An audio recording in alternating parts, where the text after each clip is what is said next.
ओम नमः शिवाय। ओम नमः शिव हरि बच्चों, बोलो श्री कृष्ण भगवान की जय। विष्णु लक्ष्मी की जय। राधा कृष्ण की जय। अपने अपने माता पिता की जय। अपने अपने गुरुदेव महाराज की जय। छोटा सा लड्डू गोपाल की जय। भागवत पुराण की जय। भागवत पुराण में महाराज पिथु का पृथ्वी पर कोप और पृथ्वी द्वारा उनकी स्तुति। मंत्रे जी ने कहा, मंत्रे जी कहते हैं, इस प्रकार विदुर जी जब वंदी जन ने महाराज पिथु की स्तुति की तो महाराज ने प्रसन्न होकर उन्हें मन चाही वस्तुएं प्रदान की और उन्हें सम्मान से विदा किया।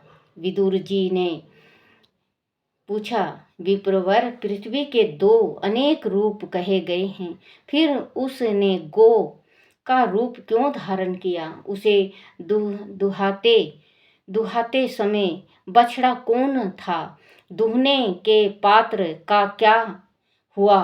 पृथ्वी तो स्वभाव से ही ऊंची नीची थी, उसे उन्होंने समतल कैसे किया? इंद्र उनके यज्ञ असव को चुरा कर क्यों ले गए?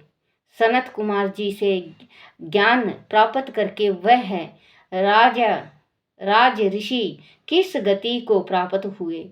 पिथु को श्री हरि का अवतार कहा गया है। उनसे संबंध रखने वाले सभी चरित्र को आप मुझसे कहिए। मैं आपका और श्री कृष्ण जी का बड़ा अनुरक्त भक्त हूँ, मुझ पर कृपा कीजिए। सुत जी बोले, ऋषिवर, जब विदुर जी ने भगवान श्री हरि की कथा कहने के लिए श्री मंत्रे जी से प्रार्थना की तो श्री मंत्रे जी ने प्रसन्न होकर आगे कहा।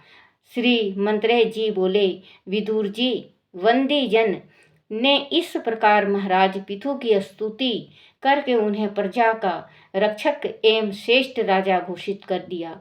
वह उन दिनों की बात है जब पृथ्वी पर कृषि कर्म बहुत अधिक नहीं होता था। इसका कारण वह था कि एक तो पृथ्वी हमवार अर्थात समतल नहीं थी और स्वतंत्र दूर दूर तक फैले हुए जंगल थे, पहाड़ थे।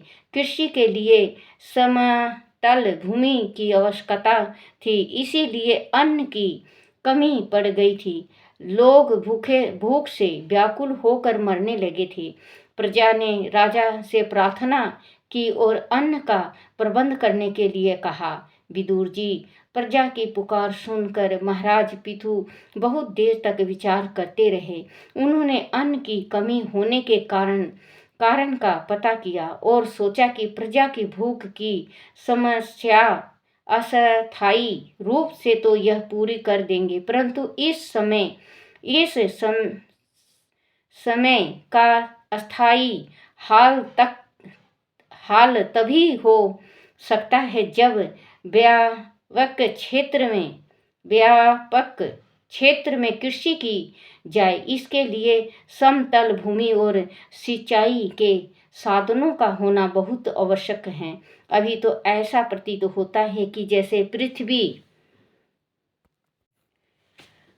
ने आने और अन्न और जड़ी बूटियों को अपने भीतर छिपा लिया है। ऐसे सोचकर उन्होंने भगवान शंकर के अनुसार क्रोधित होकर अपने धनुष पर बाण चढ़ाया और पृथ्वी को लक्ष्य करके छोड़ने के लिए तैयार हो गए। वह देखकर पृथ्वी कांप उठी। वह गो का रूप धारण कर भयभीत हिरनी की भांति भागने लगी। वह देखकर महाराज पिथु की आंखें क्रोध से जलने लगी। वह गो रूपी पृथ्वी का पीछा करने लगे। वह जहां भी जाती वह उसके पीछे जाते। किसी लोक में भी उसे बचाने वाला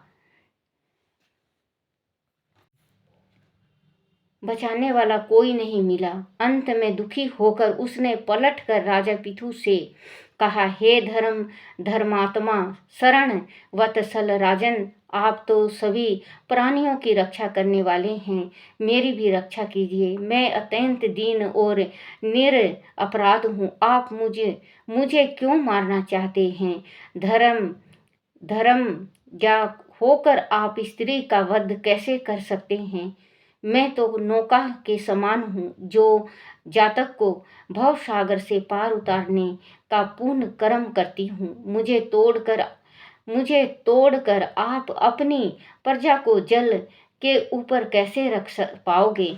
बच्चों, ये पिथु जो इसका पिथु पृथ्वी पे पिथु ने इतना भारी कोप किया कि अपना तीर धनुष लेके उसके ऊपर लक्ष्य करके पृथ्वी को मारने के वास्ते वो उतावला हो गया। इसने गौ का रूप धारण कर लिया धरती माता ने, और हिरनी के जैसे बहुत तेज भगी। तो कोई ये तीनों लोक में घूमी, ब्रह्मांड में घूमी, लेकिन इसको बचाने वाला कोई नहीं मिला, क्योंकि जो ये पिथु थे ये अंश विष्णु के हैं। तो बच्चों, लास्ट में गौ माता कहती हैं कि भगवान मुझे क्यों मार रहे हो आप? मैं स्त्री जाति हूँ, आप धार्मिक विचार के हो, आप ज्ञानी भी हो, दानी भी हो, लेकिन मुझको मार के आपको क्या मिलेगा? तो बच्चों कहते हैं कि जो ये अन्न की ये जल की कमी होती है, ये कह रहे हैं धरती माँ कि मुझे अगर तोड़ दोगे, मुझे मार डालोगे, तो फिर ये जो संसार है, जगत है, ये सब जलमय हो जाएगा। फिर उस जल के ऊपर आप इनको बसाओगे कहाँ? क्योंकि जल मगन हो जाएगा। तो बच्चों, धरती की पुकार सुनेंगी ये पिथु। जगत को भव सागर से पार उतारने का पुण्य कर्म करती हूँ। मुझे तोड़कर आप अपनी प्रजा को जल के ऊपर कैसे रख पाओगे? महाराज पिथु ने कहा, पृथ्वी तू मेरी आज्ञा का उल्लंघन करने वाली है। तू यज्ञ में देवता रूप से यज्ञ का भाग तो लेती है, पर बदले में हमें अन्न नहीं देती। इसीलिए मैं तेरा वध करना चाहता हूँ। तू रोज हरी हरी घास तो खा जाती है, पर दूध नहीं देती। ऐसे में तुझे दंड देना क्या अनुचित होगा? तूने ब्रह्मा जी द्वारा उत्पन्न अन्न और औषधियों को अपने भीतर समेट लिया है, और मेरी चिंता न करके तू मेरी प्रजा को भूखों मारना आरंभ कर दिया है। इसलिए मैं तेरा शरीर छलनी करके तेरे और दूसरे भेद से इन भूखे प्राणियों की भूख मिटाऊंगा। जो दुष्ट अपना ही स्वार्थ पूरा करता है और दूसरे प्राणियों के प्रति निर्दयी होता है, ऐसे दुष्ट को मारने में राजाओं को पाप नहीं लगता।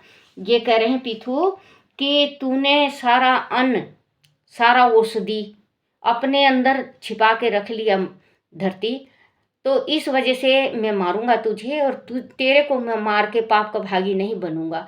क्योंकि जब मेरे जितने प्रजा हैं वो भूख से मर रहे हैं, तो तुझे रख के मैं क्या करूंगा?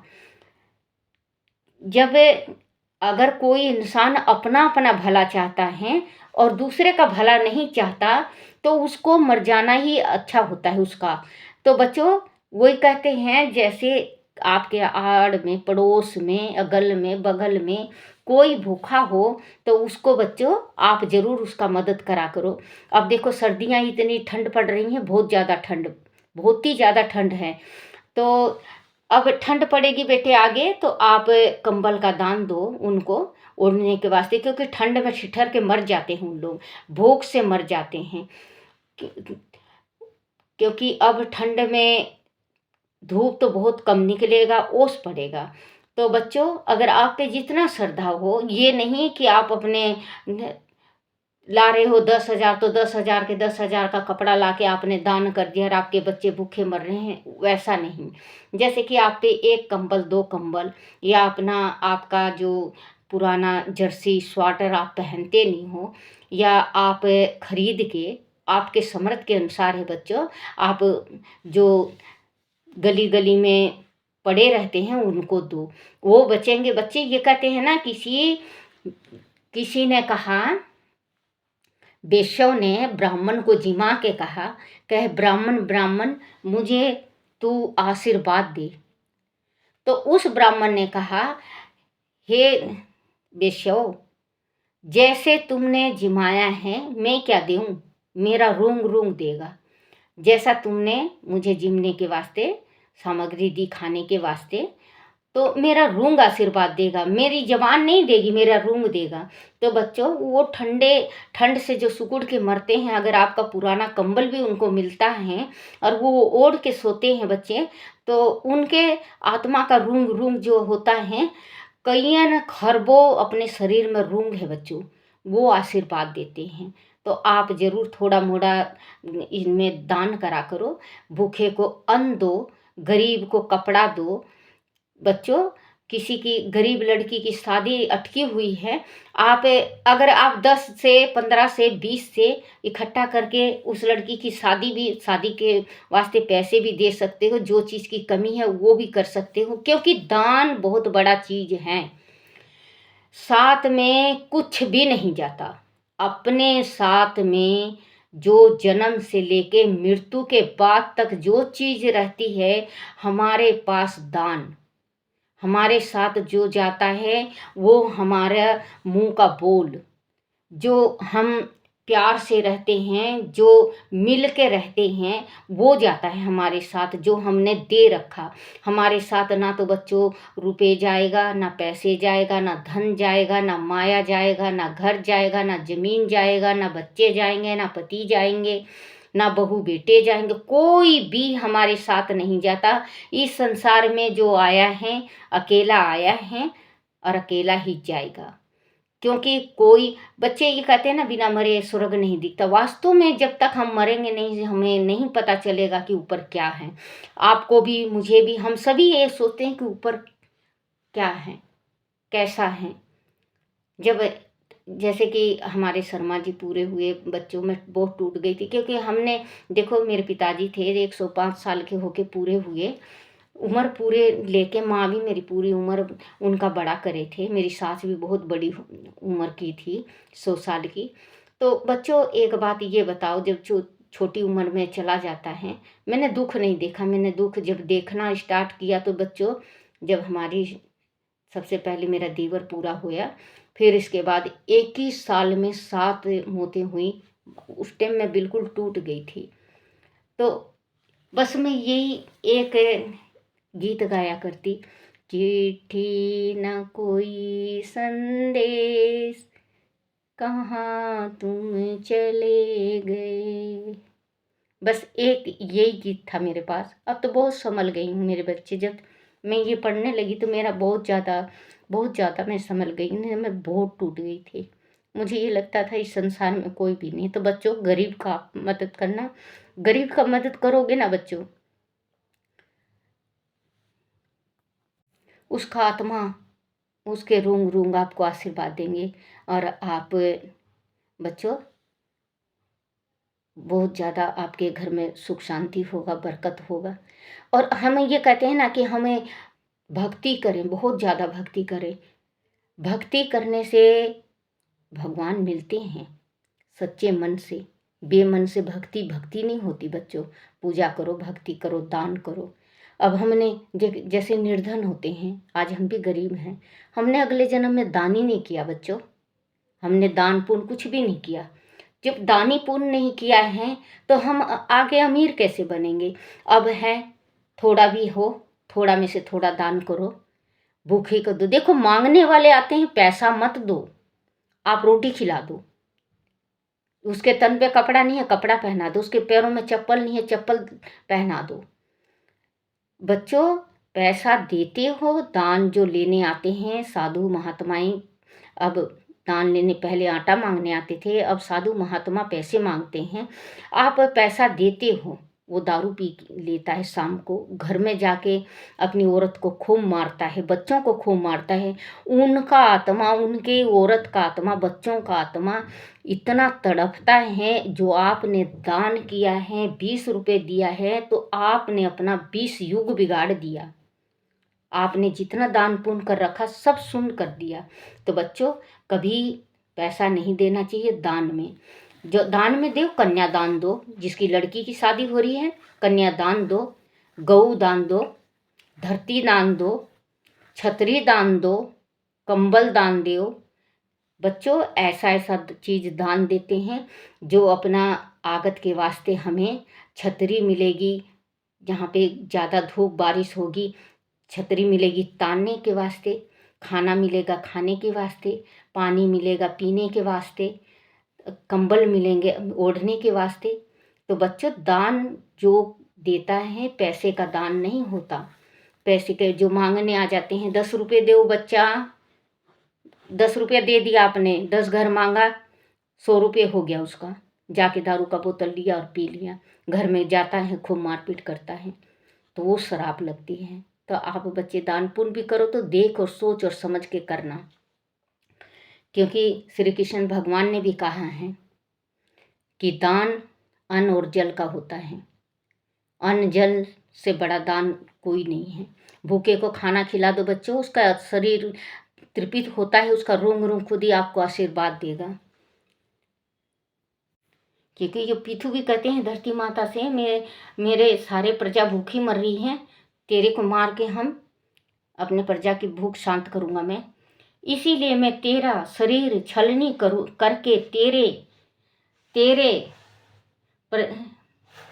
तूने छलनी करके तेरी मैदे से इन भूखे प्राणियों की भूख मिटाऊंगा। जो दुष्ट अपना ही स्वार्थ पूरा करता है और दूसरे प्राणियों के प्रति निर्दयी होता है, ऐसे दुष्ट को मारने में राजाओं को पाप नहीं लगता। तुझे बड़ा अहंकार हो गया है। इस समय माया से तूने गो का रूप धारण किया हुआ है। मैं अपने बाणों से तेरे शरीर को विच्छेद करके अपने प्रजा का कल्याण करूंगा। इस पर धरती ने विनीत होकर राजा से कहा, राजन, आप साक्षात परम पुरुष हैं। आपने भी अपनी माया से यह मनुष्य रूप धारण किया है। आप रंग देखो, धरती माँ पहचान गई कि विष्णु भगवान हैं। कह रही हैं कि माया से यह मनुष्य रूप धारण किया है। आप राग देश विहीन आत्मानुभव से अभिभूत हैं। मैं बार बार आपको नमन करती हूँ। आप ही संपूर्ण जगत के स्वामी हैं और सारे जीवों के आश्रयदाता हैं। प्रभु, जब आप ही मुझे मारना चाहते हैं तो मैं किसकी शरण में जाऊं? आपने ही मेरे रचना की है और आप ही मेरा पालन करने वाले हैं। आप धर्मपरायण होकर भी मुझे मारना चाहते हैं। आप तो सर्वेश्वर हैं। आपकी लीलाओं को हम कैसे जान सकते हैं? आपकी माया से हमारी बुद्धि विक्षिप्त हो रही है। भिन्न भिन्न समय पर अलग अलग कार्यों के लिए आपकी शक्तियाँ उदित होती हैं और कर्म पूरा करके नष्ट हो जाती हैं। यह आपके भीतर लोप हो जाती हैं। हे परमात्मा, मैं आपको नमन करती हूँ। आपने ही मेरी रक्षा के लिए बराह रूप धारण किया था और मुझे जल से बाहर लाए थे। इस प्रकार आपके द्वारा ही